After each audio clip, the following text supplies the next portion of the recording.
Hi guys, my name is Jimmy G. I'm a comic book colorist and letterer, and today we're going to be talking about preparing your line art for colouring and flatting in Photoshop.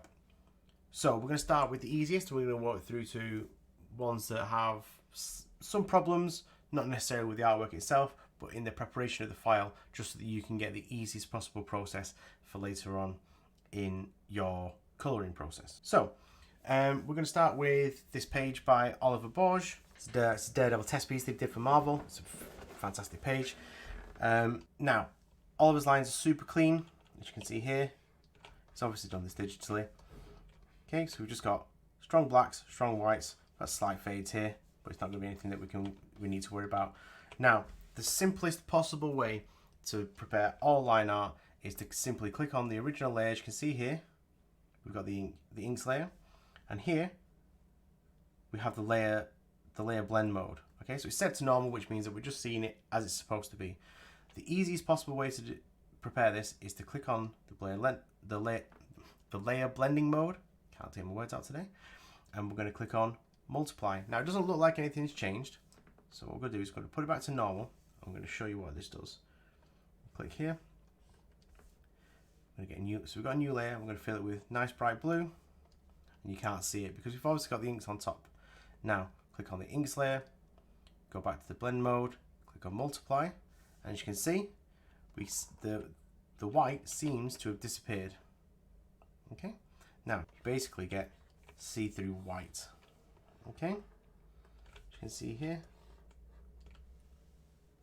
it's handled this very well. So this is the easiest possible way to handle your line art. Just set it to multiply. You can see straight through the white, and then you can start flattening here. So if we can start, let's just show you with a brush. Nice, we'll get a red, and we can start, there we go, see? And we see all those colours straight through that inks layer.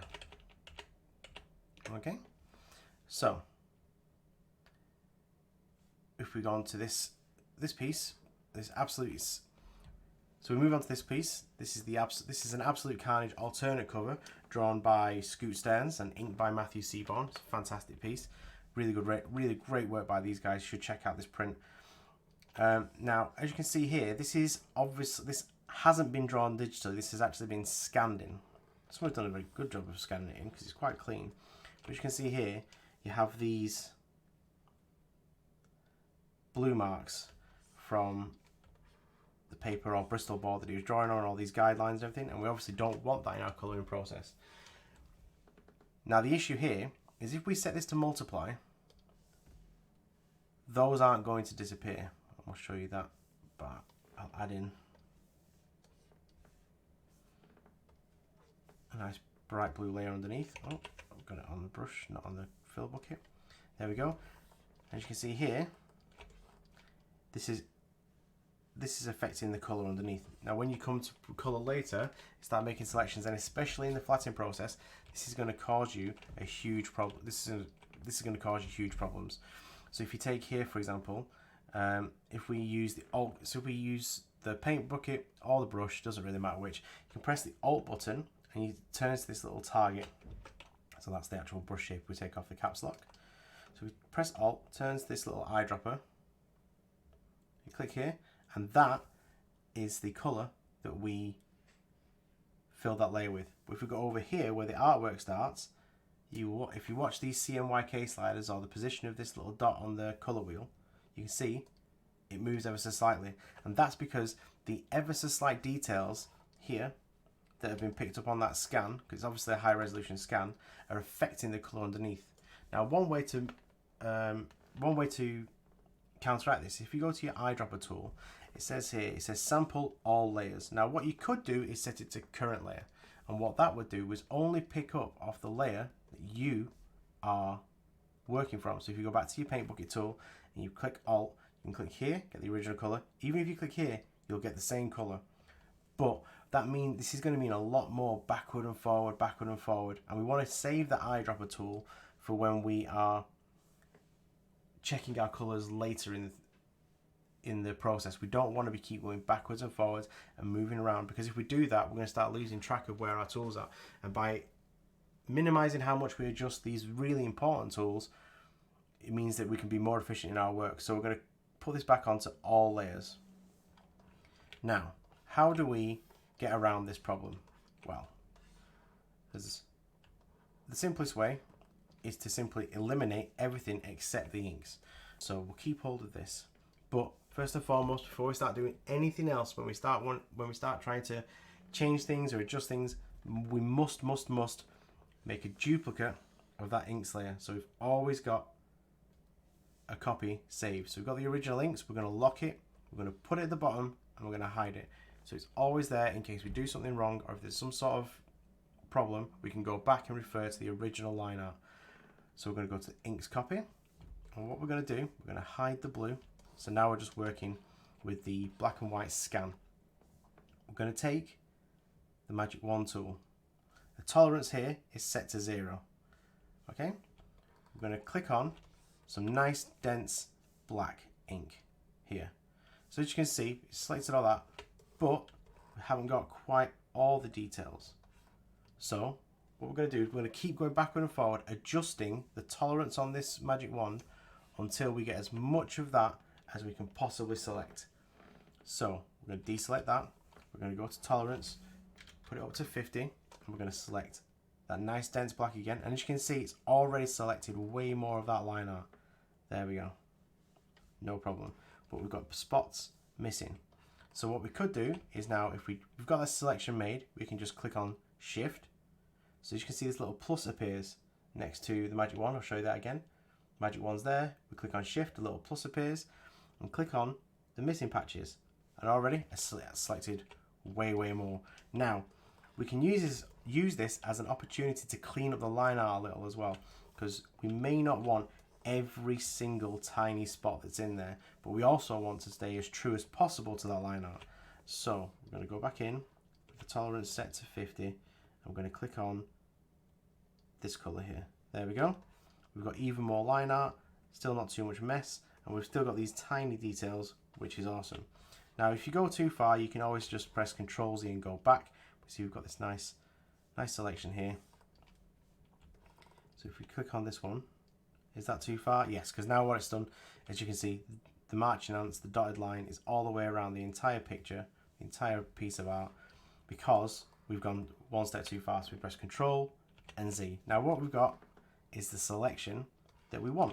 So we've got as much of the line art as physically possible without any of that white, or most importantly, any of this blue from the scan selected. Now what we're going to do with that selection is we're going to click on the new layer icon here.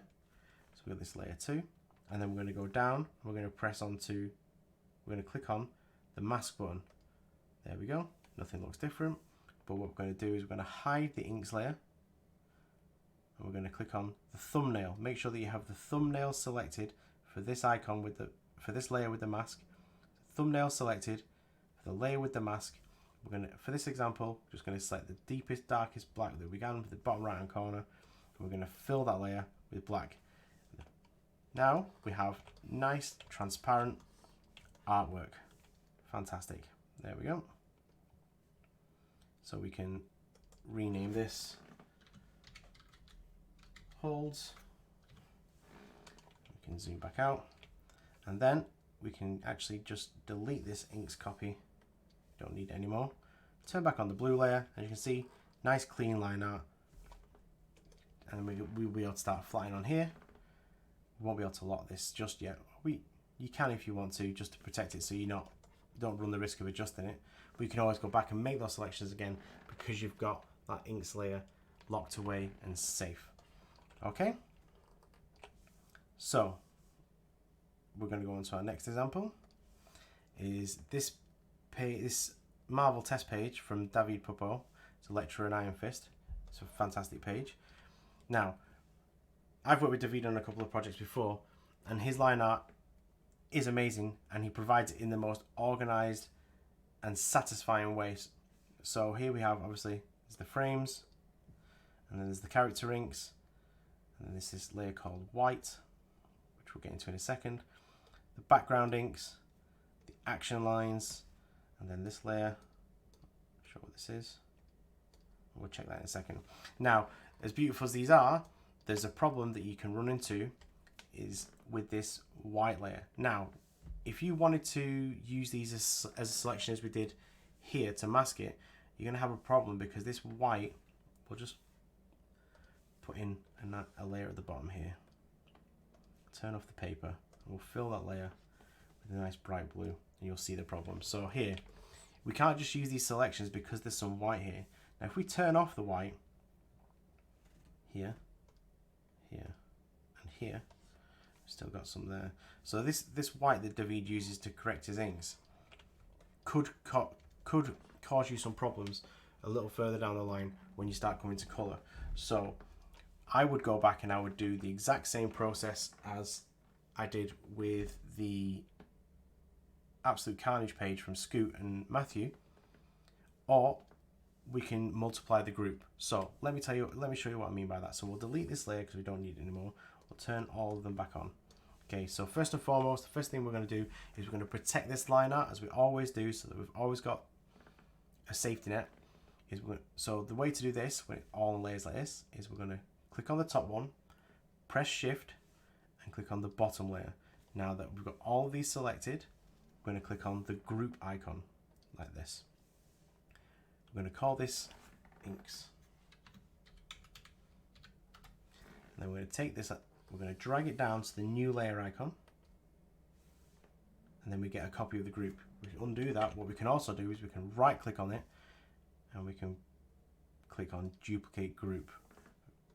There we go. So we take that original, we're going to lock it away, and we're going to hide it. So now that we've got this inks copy, we're going to add in our nice bright blue layer so that we can see what we're doing. Okay, so you can't see it, but what we can do is we can take this inks copy group and we can set the whole group, at the moment it's on pass through on the layer blending mode, and we can click on multiply. It has the same exact effect as we did when we did that page by Oliver Borge. It just makes it all see-through, and then we can start flattening straight onto here. Not a problem at all. And then you can add all of your effects and things on top of those on top of the inks if you want to, or your shadows in between, which we'll cover in other videos. But as you can see, we can get started here. What you can also do, okay, so now because of this white layer, we may run into some problems later. So what we want to do is we want to try and get hold of all of this and clear it up the same way as we did with the Absolute Carnage pages. Now the best way to do this is if we just take all of these layers and then we click on the top one, press Shift, click on the bottom one, so we've got them all selected. We can just do right click, come down here to merge layers, and now we've got one solid layer. We've basically turned all of those layers into one layer like these other two pieces, but we still have all the selections available to us from David's original Photoshop document. So now we can take the Magic Wand tool, go to our line art, select it as we did before. Because David's got such clean lines, this should select all of the artwork, which it has done. Has it got these frames? Just double check on these frames. Now we've got the frames. Looks good to me. We're going to start a new layer. We're going to drag this outside of the group. Click the mask button. Nice solid black from the bottom. Click on the thumbnail here, not the mask, thumbnail. Paint bucket tool. Fill it, and you can see already darkened up like we've got two copies. We can hide that group. Now we've got wonderful transparent lines. We can add a layer underneath this. Fill it with a nice bright blue. And we can see everything. So we've got all the line art as it's intended to be seen without those white areas. And then we can get started with the flatting. Okay, we can even delete this group, no problem. We've still got these selections below here, so we can click Control, click on the frames. We've got the frames selected. We can click Control and then inks on the characters. So now we've just got all the character inks selected. This is going to save us a huge amount of time in the colouring process. Renaming this Holes. Okay. There we go. Okay, so there we go. That's some of the basics for preparing your line art in Photoshop. If you've got any question, if I've missed anything, please let me know. Stick it in the comments. If you like the video, just give us a thumbs up or a subscribe, and we'll see you in the next one. Thanks. Bye.